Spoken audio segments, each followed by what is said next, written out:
Hello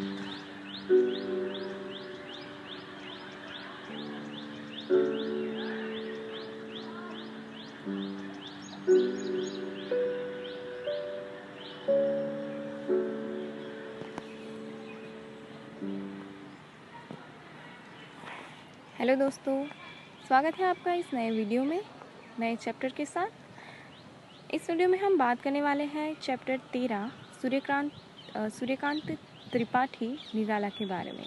okay, शुरू करते हैं। हिंदी साहित्य में जगत में सूर्यकांत त्रिपाठी यानी कि निराला का महत्वपूर्ण स्थान है।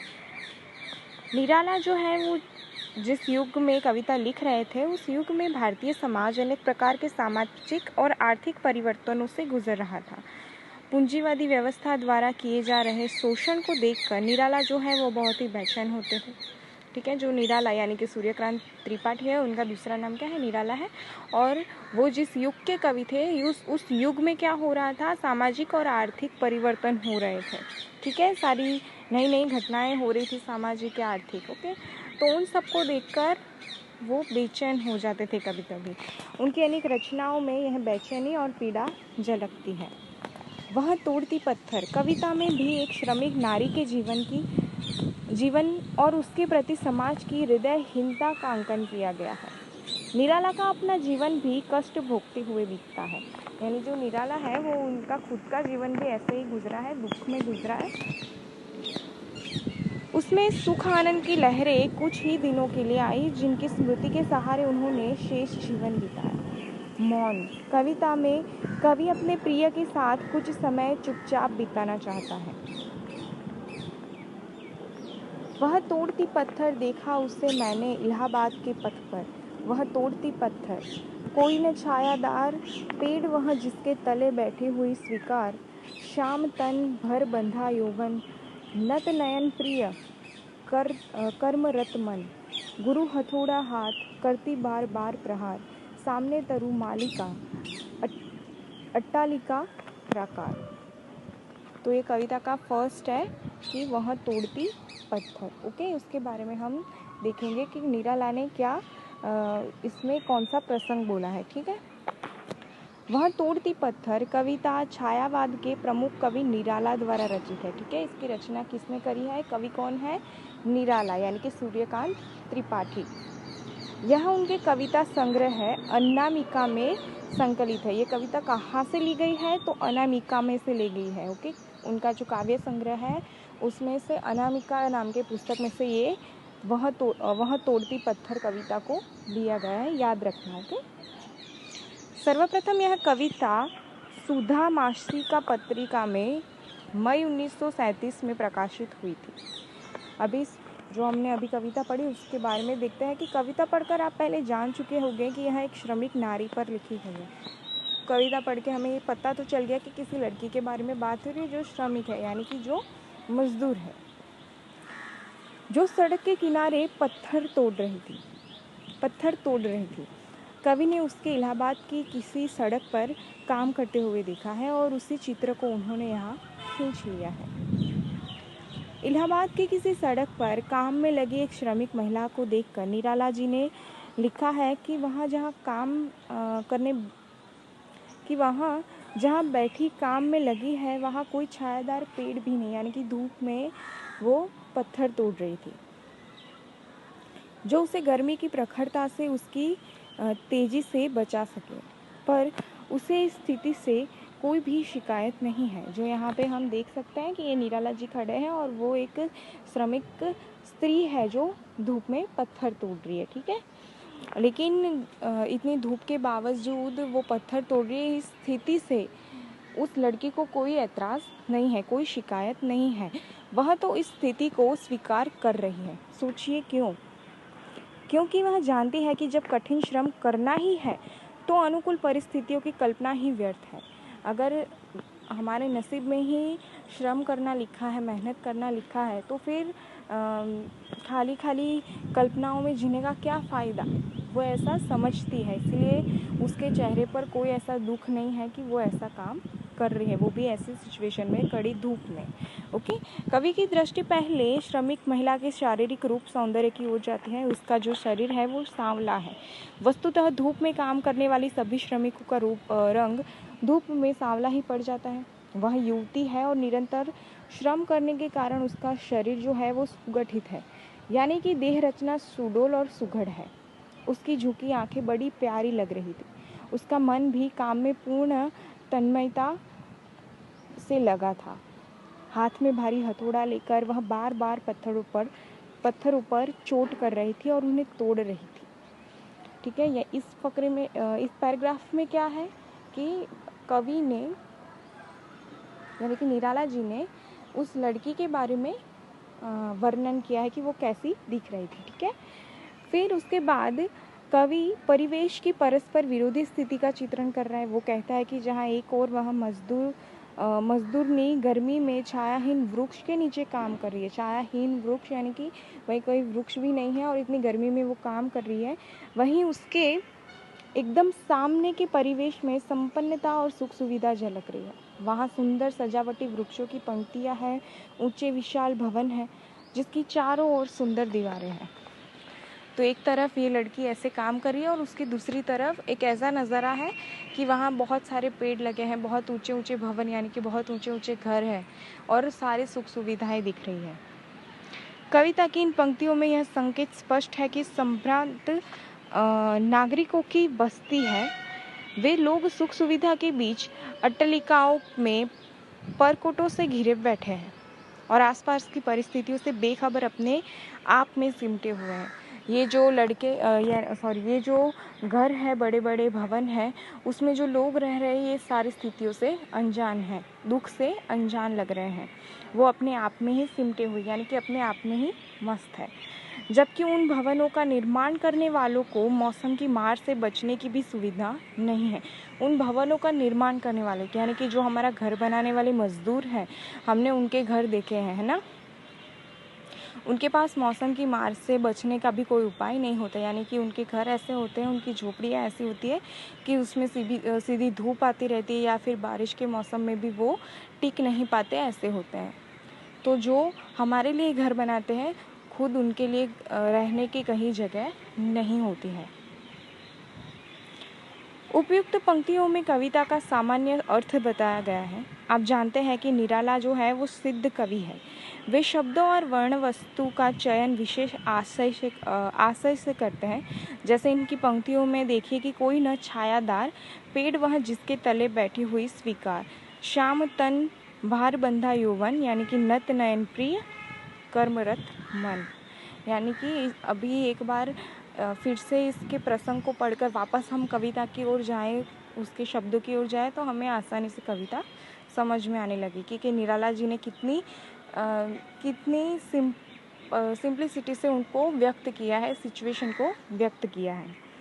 सेकंड देखते हैं कि आप जानते हैं कि हम सर्वनाम का प्रयोग तब करते हैं जब पहले संज्ञा का प्रयोग कर चुके हो।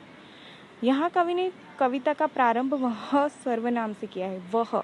ओके, किसी का नाम नहीं लिया, डायरेक्ट क्या बोला है, वह। ठीक है, तो ये क्या है, सर्वनाम।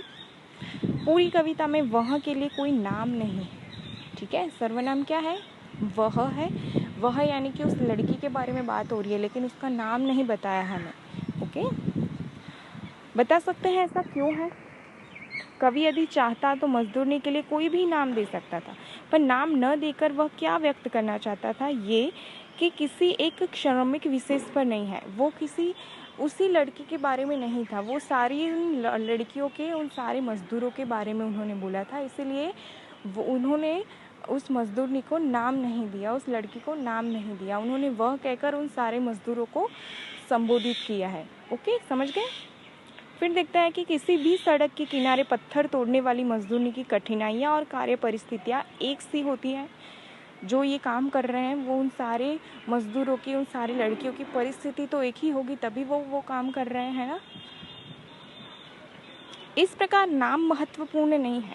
महत्वपूर्ण किसको बताया गया है, यहाँ उसके काम को बताया गया है, अर्थात पत्थर तोड़ने को बताया गया है। कवि प्रारंभ में ही वाक्य कहता है कि वह तोड़ती पत्थर।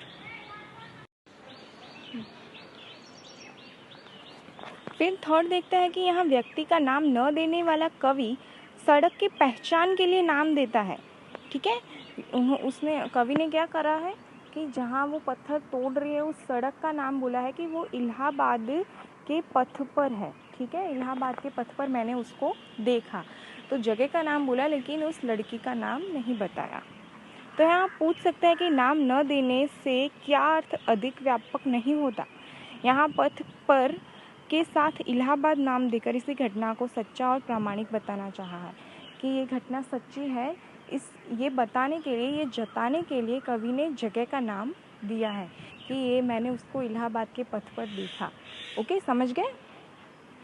फिर यहाँ पथ पर के साथ इलाहाबाद नाम देकर इस घटना को सच्चा और प्रामाणिक बताना चाहा है। जैसे कहना चाहता हो कि यह एक सच्ची घटना है और वह उस घटना का साक्षी है, यानी कि निराला जी उस घटना के साक्षी हैं, उनकी ये आंखों देखी घटना है। ये जताने के लिए उन्होंने जगह का नाम दिया लेकिन लड़की का नाम नहीं दिया, क्योंकि उन्होंने सारे मजदूरनी यानी कि सारी लड़कियां जो पत्थर तोड़ने का काम करती हैं उनको संबोधित किया है। ओके, समझ गए।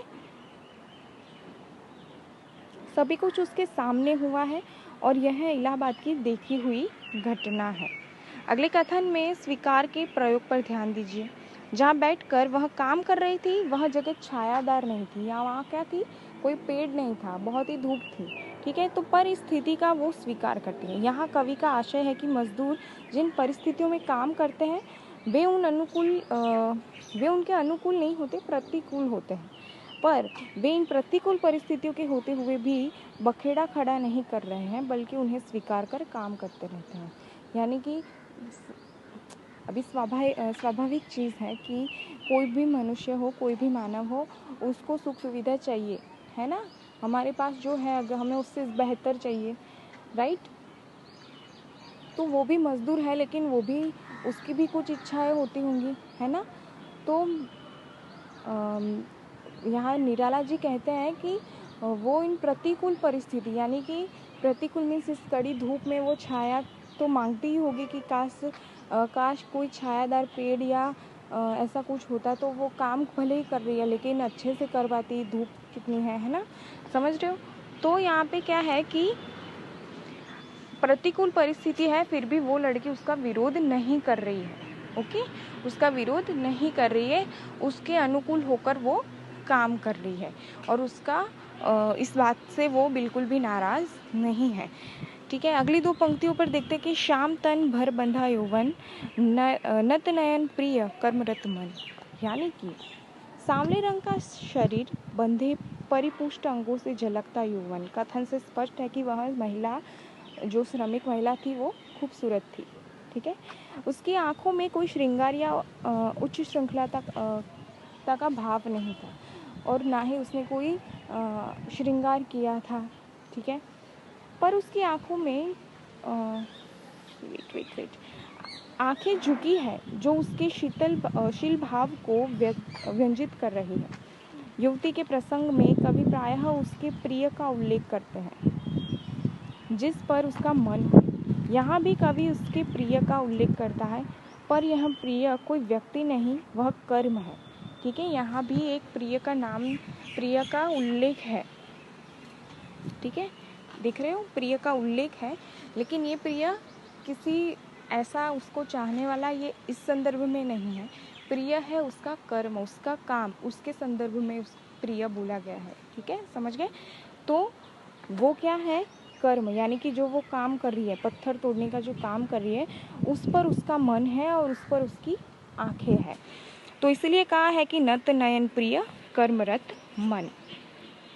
अब इन तीन पंक्तियों को पढ़ते हैं कि गुरु हथौड़ा हाथ करती बार बार प्रहार, सामने तरु मालिका अट्टटालिका प्रकार। यानी कि इसका अर्थ है कि आप पीछे हम पढ़ चुके ना, कि देखना यह है कि इस प्रसंग में कवि उसके सामने तरु मालिका, अट्टालिका और प्रकार का उल्लेख क्यों कर रहा है। निराला ने इन पंक्तियों के द्वारा परिवेश की विडंबनाओं को साकार किया है। एक और भीषण गर्मी में सड़क पर पत्थर तोड़ती जो औरत और दूसरी ओर सुंदर सजावटी वृक्षों की पंक्तियों में सजे परकोटों से घिरे बड़े बड़े महल। यानी कि एक तरफ ये धूप में, कड़ी धूप में काम कर रही है और उसके सामने दूसरी ओर क्या है, बड़े बड़े मकान हैं और उसके आसपास बहुत सारे पेड़ और ऊंची दीवारें भी हैं। ठीक है। कवि का उद्देश्य परिवेश के विरोध और विडंबना को साकार करना नहीं। वह कहता है कि गुरु हथौड़ा हाथ करती बार बार प्रहार, यानी कि वह हाथ में भारी हथौड़ा लेकर बार बार प्रहार कर रही थी, पत्थर पर ही नहीं बल्कि अपने सामने उन तरुमालिका और अट्टालिका और प्राकारों की सुविधा का भोग करने वाले, यहाँ रहने वाले उन सभी लोगों पर, और साथ ही साथ उस व्यवस्था पर भी जहाँ शोषित मजदूर प्रतिकूल परिस्थितियों में काम करते हैं और शोषक जो है उनसे बेखबर होकर सुख सुविधा में जीते हैं। यानी कि लेखक बोल रहे हैं कि वो जो पत्थर मार रही थी वो सिर्फ वो जो हथौड़ा मार रही थी वो सिर्फ पत्थर पे नहीं मार रही थी, वो उन सारे लोगों पर मार रही थी जो मज़दूरों का शोषण करते हैं। वो उसके सामने जो ये बड़े बड़े महल में रहते हैं, सुख सुविधाएं